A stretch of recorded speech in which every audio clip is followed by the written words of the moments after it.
नाशिक जिल्ह्यातील ब्रह्मगिरीच्या पश्चिमेस सुमारे 20 किलोमीटर अंतरावर वसलेला हरिहरगड उर्फ हर्षगड हा किल्ला प्राचीन काळात बांधला गेलेला आहे.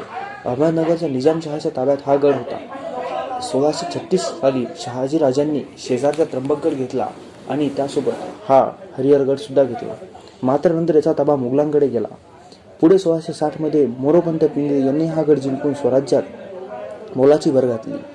8 जानेवारी 1689 रोजी मुघल सरदार मतब्बर खान याने हा किल्ला जिंकला. शेवटी 1818 मध्ये हा गड मराठ्यांच्या ताब्यातून इंग्रजांनी जिंकून घेतला. इतकी मालकी अनुभवणारा हा किल्ला इतिहासाच्या काळात शेजारच्या त्र्यंबकगडा पाठोपाठ या भागातील महत्त्वाचा दुसरा किल्ला आहे. कारण आजही या किल्ल्याच्या पायथ्या वाड्यांना टाके हर्ष, आखली हर्ष अशा नावाने ओळखले जाते. असा हा त्रिकोणी आकाराचा हरिहरगड, सरळसोट दगडी जिन्याचा मार्ग पुढे लागणारा बोगदा व गडावरील